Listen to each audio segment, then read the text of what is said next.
Čau! Mani sauc Eduards. Tuvojoties gaismas festivālam Staro Rīga un 18. novembrim valsts svētkiem, parādās aktuāls jautājums, kāpēc apmeklēt šo svētku pasākumus. Tieši to arī devāmies noskaidrot Rīgas ielās. Vai apmeklēsiet 18. novembra pasākumus Rīgā? Es nezinu vēl. Kāpēc būtu jāapmeklē? Tāpēc, ka tas ir skaisti un tā kā ļoti vienota sajūta. Domāju, ka apmeklēšu. Kāpēc būtu jāapmeklē? Tāpēc, ka tāda vēlēšanās ir apmeklēt, piedalīties, uz parādi iet skatīties vai, salūtu tā nevienmēr, bet uz parādi noteikti. Protams. Kāpēc būtu jāapmeklē? Tāpēc, ka tie ir Latvijas dzimšanas dienas. Tā ir Latvijas dzimšanas diena un ir jāapmeklē vienkārši. Domāju, ka jā. Kāpēc būtu jāapmeklē? Tāpēc, ka tas ir svarīgi apzināties piederību valstī, būt patriotiskam. Kāpēc būtu jāapmeklē? Tie taču valsts svētki. Ja ir īsts patriots, tad noteikti jāapmeklē. Nesanāks jāpiedalās svētku pasaukumā Bauskā. Tātad apmeklēsiet, bet Bauskā. Koncerts, jāspēlē pašam. Kāpēc būtu jāapmeklē? Valsts svētki, kārtīgi svētki, īstie svētki. Lūk, esam noskaidrojuši, kāpēc jāapmeklē 18. novembra pasākumi, bet par to, ko šajā datumā varam sagaidīt, vairāk pastāstīs Baiba Šmīte. Šobrīd esmu ar Rīgas domas kultūras pārvaldes vadītāju Baibu Šmīti. Labdien! Labdien! Parunāsim nedaudz par 18. novembri. Pirmkārt jau kādi pasākumi gaidāmi šajā lielajā svētku dienā? 18. novembris patiešām ir īpaša diena, un es tā kādreiz esmu domājusi, cik labi, ja mūsu valsts dibināšanas diena būtu tādā siltā, saulainā laikā, tādā kā Rīgas svētki. Bet tad es tomēr no otras puses saku, nē, ir labi tā kā ir, jo mums ir tāda vienreizēja iespēja tomēr šajā vēsajā, tumšajā laikā padarīt Rīgu un visu valsti krāsainu, gaišu, siltu un arī pašiem sevī radīt tādu enerģiju, kas sasild gan mūs, gan apkārtējos. Un arī šajā gadā programma Rīgā būs ļoti daudzpusīga. Ne tikai norises pie Brīvības pieminekļa 19:30 sāksies tradicionālais koncerts, kurā piedalīsies orķestris Rīga un jauniešu koris Kamēr, solisti, būs prezidenta uzruna. Dienas laikā šeit 3:00 sāksim demonstrēt koncertu, kas jau 12:00 būs noticis Kongresa namā. Kāpēc es vairs neaicinu uz Kongresa namā, jo vakar es pats savām acīm redzēju, kādas rindas bija uz bezmaksas ielūgumiem, 1200 ielūgumi. Tik daudz skatītāju var būt šajā koncertā, un koncerts patiešām būs ļoti vērienīgs ar maestro Paula piedalīšanos. Būs solisti Daumans Kalniņš, Guntars Grasbergs, Marija Bērziņa, dziedošie aktieri, būs Inga Šļubovska, kori, orķestris un arī saturs būs veltīts mūsu Latvijai, visiem no Latvijas vēsturiskajiem novadiem, Vidzemē, Latgalei, Kurzemei, Zemgalei, dziesmas īpaši atrastas un piemeklētas un vizuālā projekcija arī veltīta šiem mūsu skaistajiem novadiem. Bet koncertu, kā jau es teicu, kas notiek Kongresa namā, varēs redzēt arī lielajos ekrānos no 3:00 pie Brīvības pieminekļa. Es domāju, sajūta būs, ja ne gluži tāda kā koncerta esot, bet tomēr Brīvības pieminekļa klātbūtne arī tomēr radīs tādu pastiprinājumu emocijām un sajūtām. Un, protams, arī Rīgas Staro šajā gadā sāks tieši 18. novembrī. Un simboliski tas ir kā ceļa sākums Latvijas 100 gadi gaidot. Tieši iezīmējot šo datumu kā nozīmīgu procesa sākumu, nozīmīgu notikumu sākumu. Un šogad Rīgas Staro ir tieši trajektorijā Kaļķu iela un Brīvības iela, un arī Brīvības piemineklis ir īpaši izgaismots. Tā kā būs atšķirības no pagājušā gada. Skaidrs, un par to Brīvības pieminekli. Brīvības piemineklis izgaismots jau tātad 18. novembrī būs skatāms.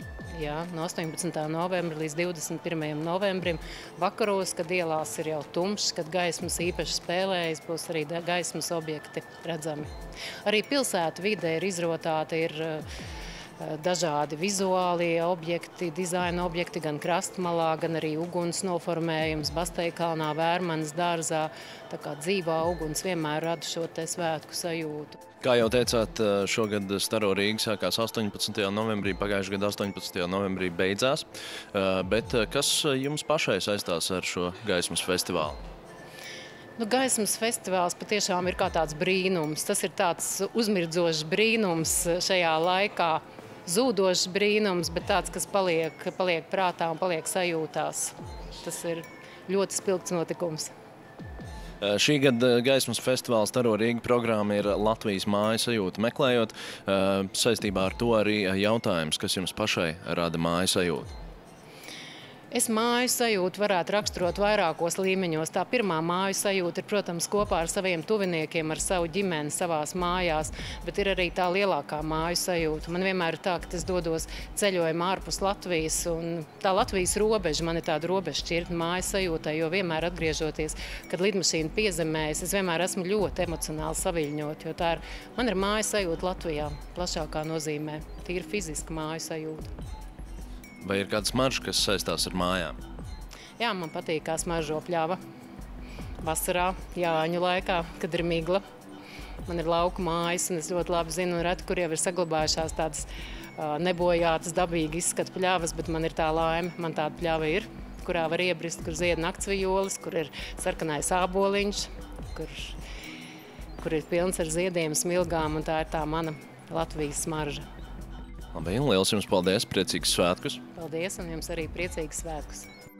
Tagad jau gan vajadzētu būt visam skaidram, kas norisināsies 18. novembrī. Skaidrs, ka gaismas festivāls Staro Rīga laikā iemirdzēsies viss galvaspilsētas centrs, bet šogad festivāla dalībniekiem ir pievienojusies arī jaunā teika. Jāni, saka lūdzu, ar ko tev saistās māju sajūta? Ar mieru noteikti, ar drošību un ļoti jau vienkārši. Pamatā mājas esi tur, kur tu esi. Jautājums, kur esi un kur tās mājas ir. Es domāju, ka mājas ir tāds paplašināts mēs. Jā. Un kādas smaržas tev saistās ar mājām? Vislabākā, vissiltākā, vismīļākā, vissaprotamākā, vispazīstamākā, vissavējā. Es domāju, ka tur jau tāpēc māja ir tāds abstrakts jēdziens, jo visu, ko tu zini, ka tu viņu pazīsti. Jā. Es domāju, tā ir pazīstama smarža. Labi. Piemēram, tavuprāt, kurš objekts mājās ir vajadzīgs un ir visspilgtākais, bez kura nevar? Virtuve. Virtuve? Tas atkal tāpat kā mājas ir paplašināts mēs, tā virtuve ir paplašināts objekts. Bet ja mēs runājam par gaismas objektiem? Par gaismas objektiem. Ok, labs jautājums. Es domāju, ka tas pirmais slēdzis, ko tu ieslēdz ieejot mājās, tā pirmā lampiņa, kas tev sagaida. Tāpat pirmā spuldzīte, kas ir tā, kas tev, ko tu izslēdz, varot durvis ciet, un kuru tu ieslēdz, kad tu atver durvis, kas ir tas pirmais, kas tev izgaismo tās mājas. Līdz ar to es domāju, ka ir maznozīmīgi, vai tā ir svece, vai tas ir projektors, vai tā ir liela latērna, bet tas pats pirmais, kas tev sagaida. Un atkal jau tu. Nosaucot 3 lietas no Staro Rīgas festivāla, ar ko tev asociējas šis festivāls? Ar novembri. Pamatā, manuprāt, tā ļoti specifiskā laikā un ļoti zīmīgā Latvijai laikā. Tā ir pirmā lieta. Otrā lieta, es domāju, ka Staro Rīga ir tāds diezgan Rīgas pasākums. Un viņš ir kā festivāls, viņš ir neatņemams no tā, ka viņš notiek Rīgā. Ja cilvēkam jautā par Staro Rīgu, pirmais, kas nāk prātā, protams, ir bruģekmens, tās ir lielas fasādes un tās ir lietas, kas tādā mērogā ir pieejamas Latvijā tikai Rīgā. Un trešā lieta, interesanti, ka noteikti nebūs gaisma. Ja man liekas gaisma, protams, tas ir viss baigi forši, bet tie kopā būšanas principi un uzdrīkstēšanās, tas ir vēls rudens, tie ir vēli vakari, bet cilvēki acīm redzam izjūt vēlmi un lielu vajadzību pēc kaut kā neierast un kaut kā neikdienišķi. Un to tas ir īpašais. Staro Rīga ir īpašs pasākums, un tas arī, manuprāt, viņi padara tik, jau gan 10 gadus ļoti veiksmīgi. Jā. Tu arī piedalīsies šajā festivālā? Kādu objektu pārstāvēs? Jā, to laikam varētu teikt, ka es arī piedalos kā daļa no objekta, jā, bet mēs centīsimies iedegt Staro Rīgu arī ārpus centra. Līdz ar to mums ir izaicinājums. Kurš rajons varbūt tas ir? Mums jaunā Teika, kas ir blakus Vef kultūras pilī, tāda vieta, kas sevi rada uz tādiem pašiem principiem, kā Staro Rīga festivāls. Līdz ar to mēs esam ļoti priecīgi, ka mēs varam to visu vienā lielā pasākumā saslēgt kopā. Lieliski. Un varbūt tas pastāst tuvāk, varbūt tad tie būs kaut kādi, tāds būs mājas konkrēti, ko jūs izgaismosiet, vai tās būs instalācijas, kaut kas tāds? To varētu nosaukt par noslēpums. Noslēpums ir vienīgais tāds, ka varbūt nav noslēpums.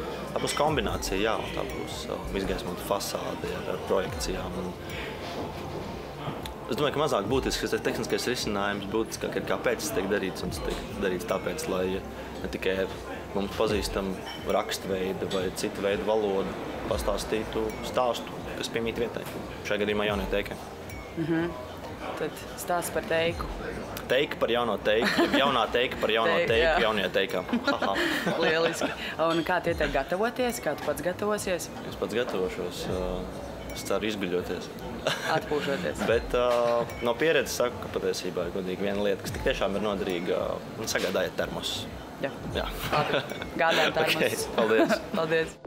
Ar katru jaunāko Staro TV sēriju noskaidrojam ar vien jaunas nianses saistībā ar gaismas festivālu Staro Rīga. Turpini skatīties, apmeklē www.starorīga.lv un tiekamies gaismas festivālā. Gaismas festivāls Staro Rīga 2015. Programmā Latvijas māju sajūtu meklējot, domāsim par vērtībām, kas mūs vieno Latvijā. Vērmanas dārzā apskatīsim starptautiskā projekta Baltijas gaismas ķēde, jauno mākslinieku darbus, kā arī Vecrīgā meklēsim objektus no Eiropas gaismas festivāliem. Piedalieties līdzdalības akcijā Rīgas karnevāls un izgaismosim savu pilsētu svētku noskaņās. Festivāls notiek ar Rīgas domas un festivāla sadarbības partneru atbalstu. Staro Rīga no 18. līdz 21. novembrim.